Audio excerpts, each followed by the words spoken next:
بسم اللہ الرحمن الرحیم۔ السلام علیکم ورحمۃ اللہ وبرکاتہ۔ محترم ناظرین، رمضان المبارک کے روزوں کے بعد جن روزوں کی حدیث مبارکہ میں اہمیت فضیلت بہت زیادہ آئی ہے وہ شوال المکرم کے بابرکت روزے ہیں۔ اسلامی سال کے اعتبار سے شوال المکرم 10واں مہینہ ہے جو ماہ رمضان المبارک کے بعد آتا ہے، جس میں 6 روزوں کی سبویت فضیلت حدیث مبارکہ فقہی کتب میں موجود ہے۔ شوال شول سے ماخوذ ہے جس کے بہت سے معنی ہیں۔ ایک ماہی باہر نکلنا، چونکہ اہل عرب اس مہینے میں سیر و سیاحت کے لیے گھروں سے باہر نکل جایا کرتے تھے، اس لیے اس ماہ کا نام شوال رکھا گیا۔ شوال ایک عظیم الشان اور باسعادت مہینہ ہے اور عید الفطر اسی مہینے کی یکم کو ہوتی ہے۔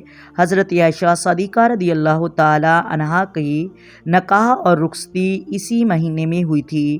علماء کرام نے ان روزوں کے بارے میں تفصیلی تحقیقی بات لکھی ہے کہ محترم ناظرین، آپ بھی ان روزوں کی شرعی حیثیتیں فضیلتیں جانیں اور ان روزوں کی رکھنے کی شرعی طریقے سے واقفیت حاصل کریں تاکہ ہمارے لیے یہ عظیم المراتب مہینے باعث اجر و ثابت بنے اور ہماری زندگی میں کامیابی کامرانی کا ضامن بنے اور آخرت میں بھی اللہ کی رحمت حاصل ہو۔ شوال المکرم کے 6 روزے رکھنا مستحب عمل ہے۔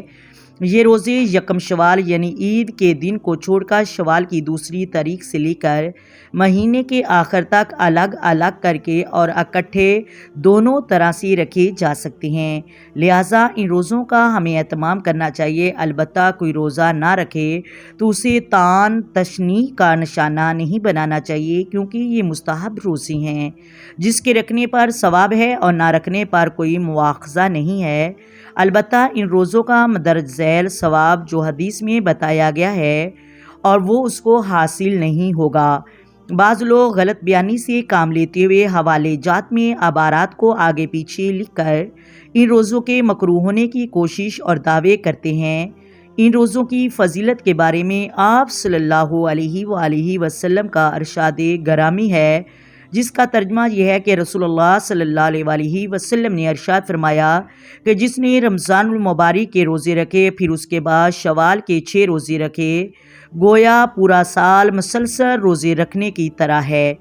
سیدنا حضرت ثوبان رضی اللہ تعالی عنہ بیان کرتے ہیں کہ نبی اکرم صلی اللہ علیہ وآلہ وسلم نے فرمایا کہ جس نے عید الفطر کے بعد 6 روزے رکھے تو اس کو پورے سال کے روزے کا ثواب ملے گا، اس لیے کہ اللہ تبارک و تعالیٰ فرماتا ہے کہ جو ایک نیکی کرے گا اسے 10 نیکیوں کا ثواب ملے گا۔ حضرت مولانا محمد منظور نعمانی رحمۃ اللہ علیہ لکھتے ہیں کہ اگر رمضان المبارک کا مہینہ 29 دن کا ہو تب بھی اللہ تبارک و تعالیٰ اپنی کرم سے 30 روزوں کا ثواب دیتے ہیں، اور شوال کے 6 روزے شامل کرنے کے بعد روزوں کی تعداد 36 ہو جاتی ہے۔ اور اللہ تبارک و تعالیٰ کے کریمانہ قانون کہ جو شخص کوئی نیکی لے کر آئے گا اس کے لیے 10 نیکیوں کا ثواب ملے گا، اور 36 کا حساب کریں تو 36 گنا 360 ہو جاتے ہیں، اور پورے سال کے دن تقریباً 360 سے کم ہی ہوتے ہیں۔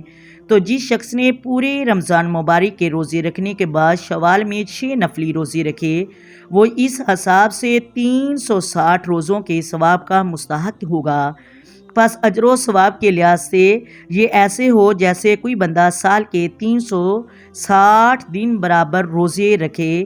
اللہ تعالیٰ سے دعا گوں کہ ہم سب کو شوال کے 6 روزے رکھنے کی توفیق عطا فرمائے اور ذریعہ مغفرت رفت کا سبب بنائے، آمین ثم آمین۔ اور باقی رہی بات کہ شوال کے روزوں کی نیت کیسے کرتے ہیں، تو جیسے ہم نفلی روزے رکھتے ہیں ویسے ہی یہ نفلی روزوں میں آ جاتے ہیں، ان کی نفلی روزے ہی کہہ کر نیت کر لیتے ہیں۔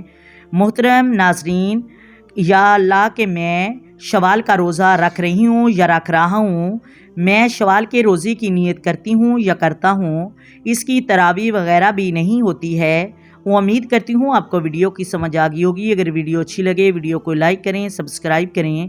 آئیں مل کر آقا دو عالم نور مجسم سرور کائنات صلی اللہ علیہ وآلہ وسلم کی ذات پر درود و سلام کے نذرانے پیش کریں۔ الصلاۃ والسلام علیک یا سیدی یا رسول اللہ، الصلاۃ والسلام علیک یا سیدی یا حبیب اللہ، الصلاۃ والسلام علیک یا سیدی یا نبی اللہ وعلی آلک و صحابک یا سیدی یا محمد رسول اللہ۔